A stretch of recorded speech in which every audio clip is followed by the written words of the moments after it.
Ay kişi yavaş da, ne olur biraz hasta sürebilirsen. Yavaş demediler sana. Asla susan olmaz. Bağışlayın siz Allah. Ah bir adımdan çıkmıştı. Vacip işim var. Bir adamla görüşmeliyim. Hele sizi de aparmalıyım. Şoförün dalınca adam göndermişsen. Ha Vakif. Buyurun. Salam. Mənə yoldaş Kərimov lazımdır. Buyurun. Gelin eyleşin.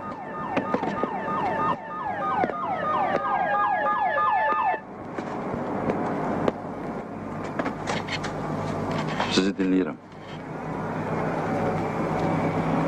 Səhər gəldiyiniz xəstəxanada mən tibb bacısı işləyirəm. Məni sizin yanınıza həkim göndərib. Danışın. Bir hadise baş verip. Doktor Rızayev'in ölümüne yarım saat kalmış. Ben onun kabinetinin yanından geçirdim. Kapı açık idi. Açardaki kapının üstündeydi. İçeride hiç kes yok idi. Ben yokladım. Siz de açarla kapını bağladınız. Elədi. Ha, Hemen gecede kapını siz bağlamıştınız. Düzdür. düzdü. Sıra gün xəstələrdən kimse Doktor Rızayev'in kabinetindeki telefondan istifadə eləmişdi.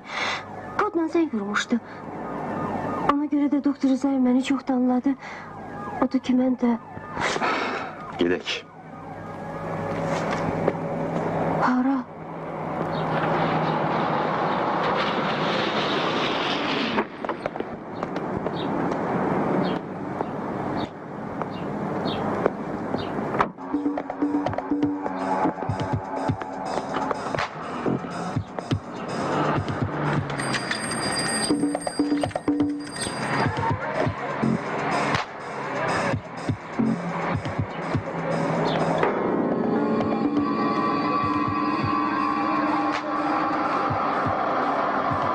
Həmin gece niye beni öldürmediniz?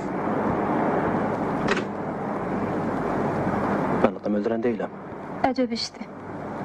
Adam öldürüp deyir, adam öldüren değilim. Ben bacımın şerefini korumuşam. O bacım aldadıp. Ondan da o istəyir ki bacımı ləkələsin. Bax buna göre mən dözə bilmədim. Çoxdan onunla görüşmək üçün imkan axtarırdım. Axır ki o gezi gəlib çıxdı. Salam. Eşidirəm. Sen bizim ailenin namusuna toxunmusan.